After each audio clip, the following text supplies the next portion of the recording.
Kak ini? Nah, udah. Udah, oke. Kita mulai ya. Assalamualaikum warahmatullahi wabarakatuh. Waalaikumsalam warahmatullahi wabarakatuh. Selamat siang, salam dan bahagia. Kami dari kelompok 7 akan mempresentasikan materi mengenai fungsi dan peranan lembaga pendidikan. Pertama, saya akan memperkenalkan kelompok saya dulu yang berisi yang beranggotaan Christine Santani, Yuandika Purnamahini, Christine Lama Belawa, Cornelia Atok, dan saya sendiri Clara.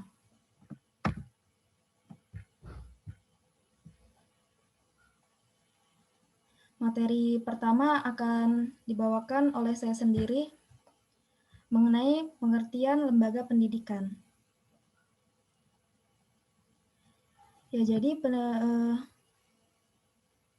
lembaga pendidikan itu ialah sebuah institusi atau tempat di mana proses pendidikan atau belajar mengajar berlangsung. Di antaranya pendidikan di dalam keluarga maupun di masyarakat.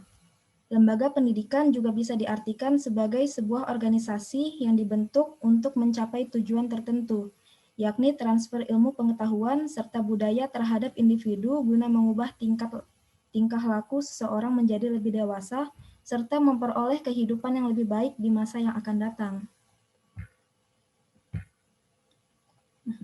Selanjutnya, ada pengertian menurut para ahli.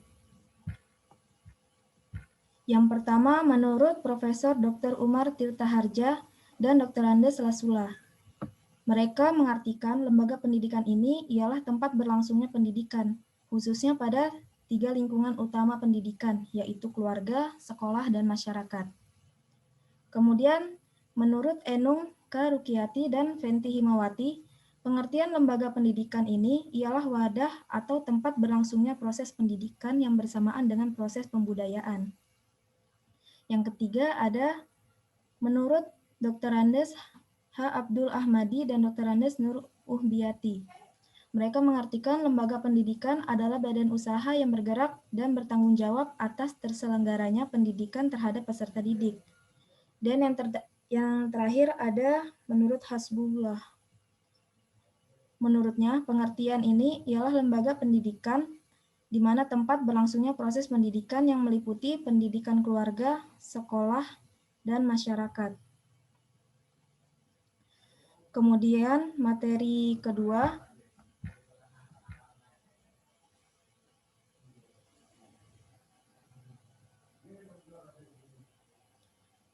B. Fungsi dan peran lembaga pendidikan. Ada 5 fungsi lembaga pendidikan, yaitu 1. Fungsi pengendalian sosial. Lembaga ini pun berperan dalam hal kontrol sosial dengan cara menamakan nilai-nilai norma serta loyalitas tataan tradisional terhadap peserta didik. Dengan adanya fungsi kontrol sosial tersebut, maka diharapkan para peserta didik mempunyai karakter yang berkualitas, sehingga tataan masyarakat yang harmonis bisa terwujud. 2. Melestarikan budaya. Kelestarian budaya masyarakat Indonesia yang sangat beragam, pastinya mesti dilestarikan. Dalam hal ini, lembaga pendidikan memiliki peran penting dalam mengajarkan keanekaragaman budaya nasional itu kepada peserta didik. 3. Seleksi, pelatihan, dan pengembangan manusia. Lembaga ini mempunyai fungsi yang amat penting dalam proses seleksi, pelatihan, serta mengembangkan individu yang berkualitas guna di dunia kerja dan di dunia bisnis. Contoh adalah pada ketika proses masuk perguruan tinggi yang mengharuskan peserta didik mengikuti ujian. Peserta didik yang lulus seleksi ujian akan menerima pendidikan, dilatih, dan dituntun supaya menjadi individu yang berkualitas. 4. Fungsi sosial. Adanya lembaga pendidikan berperan besar dalam proses sosialisasi peserta didik dengan lingkungan masyarakat. Fungsi sosial tersebut dilaksanakan lewat berbagai program serta kurikulum pendidikan di sekolah sehingga termidasi Nilai-nilai budaya bisa selaras dengan pendidikan lainnya. 5. Proses sosial. Dengan adanya lembaga pendidikan dan semua kegiatannya, maka hal itu akan mempengaruhi kehidupan sosial secara umum. Hal tersebut terjadi karena nilai-nilai keyakinan, norma, serta pola pikir yang sudah ditanamkan pada peserta didik yang membentuk kepribadian sehingga mempengaruhi tingkah lakunya di lingkungan masyarakat. Lewat pendidikan, peserta didik akan mendapatkan kemampuan berpikir secara kritis, mandiri, serta tak mudah menyerah menghadapi rintangan. Dengan demikian, diharapkan pada peserta didik bisa berperan menjadi jalan perubahan di masyarakat. Adapun tujuan lembaga pendidikan yaitu melaksanakan kegiatan belajar mengajar terhadap peserta didik, baik di lingkungan keluarga, sekolah maupun lingkungan masyarakat. Melaksanakan kegiatan pendidikan sesuai dengan jenjang pendidikan, serta kurikulum yang berlaku. Memberikan bimbingan konseling terhadap peserta didik. Yang terakhir, membina kerjasama yang baik antara pihak sekolah dengan orang tua dan juga dengan masyarakat. Sekian, terima kasih. Saya kembalikan ke moderator.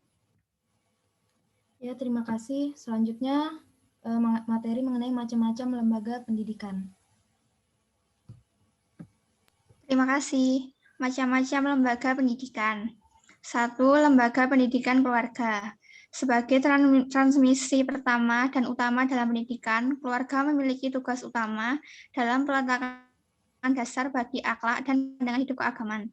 Dikatakan pertama karena keluarga adalah tempat di mana anak pertama kali mendapatkan pendidikan. Sedangkan dikatakan utama karena hampir semua pendidikan awal yang diterima oleh anak adalah dalam keluarga. Karena itu keluarga merupakan lembaga pendidikan tertua yang bersifat informal dan kodrati. Keluarga adalah awal mula pendidikan sejak manusia itu ada, dan ayah ibu sebagai pendidik, sedangkan anak sebagai terdidik. Tugas keluarga adalah meletakkan dasar-dasar bagi perkembangan anak berikutnya agar anak dapat berkembang secara baik. 2. Lembaga pendidikan sekolah. Akibat terbatasnya kemampuan orang tua dalam mendidik anaknya, maka dipercayakan tugas mengajar itu kepada orang dewasa lain yang lebih ahli dalam lembaga pendidikan formal, yaitu guru. Sekolah sebagai wahana pendidikan ini menjadi produsen penghasil individu yang berkemampuan secara intelektual dan skill. Karenanya, sekolah perlu dirancang dan dikelola dengan sangat baik. 3. Lembaga pendidikan masyarakat.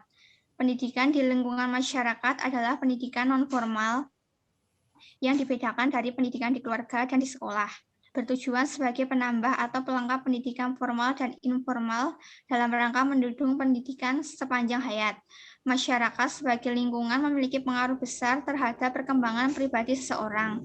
Dalam hal ini, masyarakat membantu pengadaan tenaga, biaya, sarana dan prasarana, dan menyediakan lapangan kerja. Karenanya, partisipasi masyarakat membantu pemerintah dalam usaha mencerdaskan kehidupan bangsa yang diharapkan. Untuk selanjutnya, saya kembalikan ke moderator. Oke, terima kasih. Selanjutnya, kita ke materi jenis-jenis lembaga pendidikan. Silahkan. Baik, terima kasih. Jenis-jenis lembaga pendidikan. Lembaga pendidikan memiliki 3 jenis, yaitu lembaga formal. Lembaga ini merupakan jenis lembaga yang memberikan pendidikan secara terstruktur secara berjenjang kepada peserta didiknya. Pada pelaksanaannya, lembaga tersebut melakukan syarat-syarat khusus sesuai dengan ketetapan pemerintah. Contohnya sekolah dasar, sekolah menengah pertama, sekolah menengah atas, dan perguruan tinggi. Yang kedua, lembaga non-formal. Lembaga non-formal merupakan jenis lembaga yang memberikan pendidikan pada peserta didik di luar pendidikan formal, di mana tujuannya ialah untuk mengganti, menambah, serta melengkapi pendidikan formal. Contohnya, ialah lembaga khusus dan pelatihan, kelompok belajar, dan sanggar. Yang ketiga, lembaga informal. Lembaga ini merupakan lembaga yang memberikan pendidikan di luar Lembaga ini merupakan lembaga yang memberikan pendidikan di dalam keluarga serta termaksud lingkungan utama dalam proses pembentukan dan pengembangan karakter seseorang. Contohnya, pendidikan budi pekerti, pendidikan agama, pendidikan etika, pendidikan moral, dan masih banyak lagi. Sekian, terima kasih. Selanjutnya, saya kembalikan ke moderator. Ya, terima kasih teman-teman yang sudah menyampaikan materi. Selanjutnya, sesi terakhir yaitu sesi tanya-jawab. Silahkan dari teman-teman sekelas, ada yang bertanya?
Terima kasih untuk Christine Anastasia. Saya akan menjawab pertanyaannya.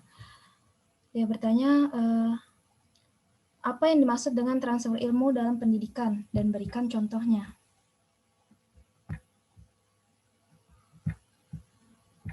Oke, maksudnya transfer ilmu dan pendidikan itu ialah ketika kita memiliki pengetahuan yang kemudian kita ajarkan kepada orang lain.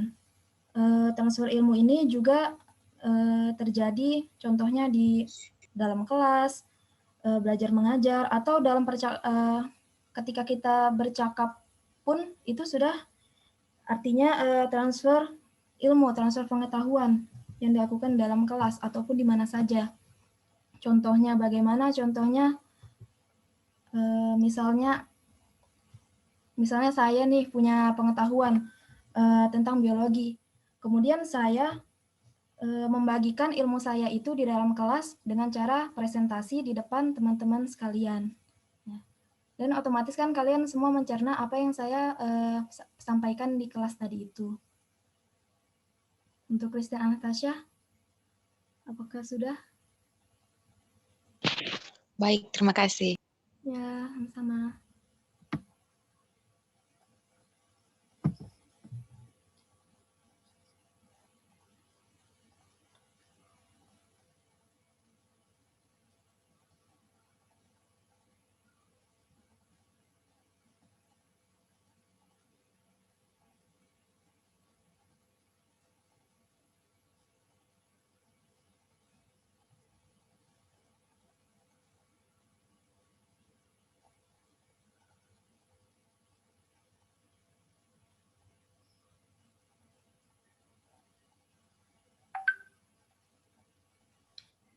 Saya akan menjawab pertanyaan dari Nur Azizah. Berikan contoh lembaga pendidikan yang ada di masyarakat. Contoh lembaga pendidikan yang ada di masyarakat adalah kelompok bermain, lembaga khusus, lembaga pelatihan, kelompok belajar, pusat kegiatan belajar masyarakat, majelis taklim, dan sanggar. Apakah sudah jelas? Sudah, terima kasih. Sama-sama.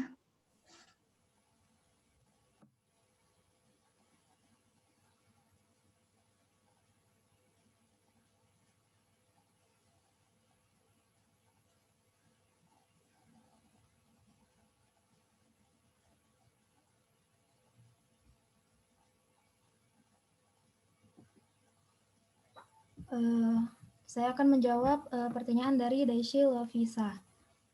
Seperti apa contoh fungsi sosialisasi dalam lembaga pendidikan? Contohnya itu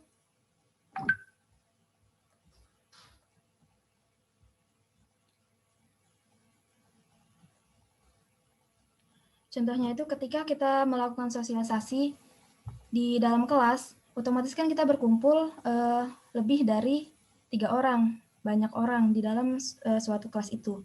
Nah, kita bersilaturahmi, kita bersosialisasi, maksudnya berhubungan satu sama lain itu sudah dimaksudkan sebagai sosialisasi. Nah, manfaat dari sosialisasi di dalam lembaga pendidikan itu, yang pertama kita tadi bisa bersilaturahmi, yang kedua kita juga bisa saling bertukar pikiran. Apakah sudah, Daisy? Sudah, terima kasih ya. Ya. Mungkin itu aja ya dulu 3 pertanyaan tadi, karena kita mengejar waktu juga. Nah, terima kasih untuk teman-teman semua. Mohon maafkan kalau ada kesalahan dalam penyampaian materi. Sekian dari kelompok 7, hanya terima kasih. Terima kasih. Sama-sama.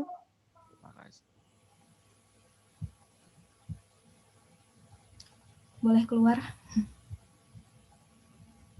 Baik.